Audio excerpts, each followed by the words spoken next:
Welcome to the Universal Perspective. I'm Stone Darrow, and my guest today is Alex Peppel. Alex Peppel is a senior exercise science major who studied abroad last semester in Merida, Mexico. Today we'll be discussing how Alex's time abroad has enhanced her perspective on life. So Alex, what made you decide to study abroad?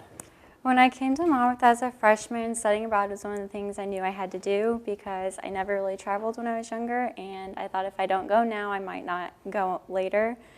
So studying abroad was the perfect thing for me to do there, and I knew it would push me outside my comfort zone, which I also really needed to do. All right, so from the person you were before you left to who you are now, what has changed exactly? I'm a lot less shy, which is great, and I'm a little bit more decisive because I think I know a bit more about what I want. All right, what struggles, if any, did you have while being so far away from home? And if so, how did you handle them?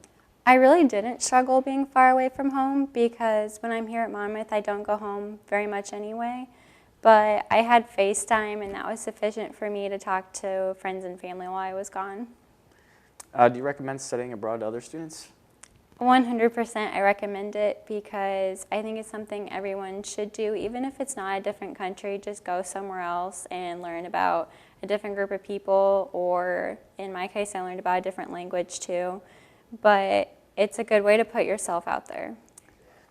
What was your favorite part about studying abroad?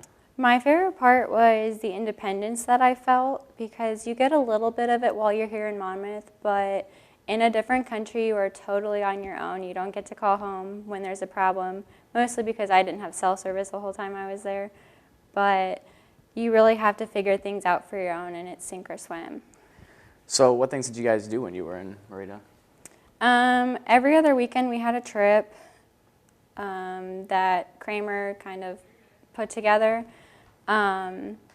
So we went on those, and those were all different places. Some of them were great, some of them were not. But most of them had to deal with environmental science because that was one of our classes. Okay. Well, if you could do it again, would you? And would you do it differently, and why would you do it differently if so? I would definitely do it again, but I would be less hard on myself because I felt like I should have known the language more than I did, which is kind of unreasonable because I only took one class before I went. And I felt like I had to get the same grades that I get here, and I felt like I missed out a little bit on going out and doing things because I was more concerned about my grades. So how exactly did you guys get grades taken there? The same as here. We still had 4 classes. What classes did you take while you were there? Oh man, we had environmental science, a reflections class, and then 2 of them were in Spanish, and that was conversation and art in Mexico. Interesting. That concludes the Universal Perspective for today. Thanks again to Alex Peppel for talking with us, and thank you for watching us on the Universal Perspective. Stay tuned for next week's episode where we will discuss the importance of being a first-generation college student. Until next time.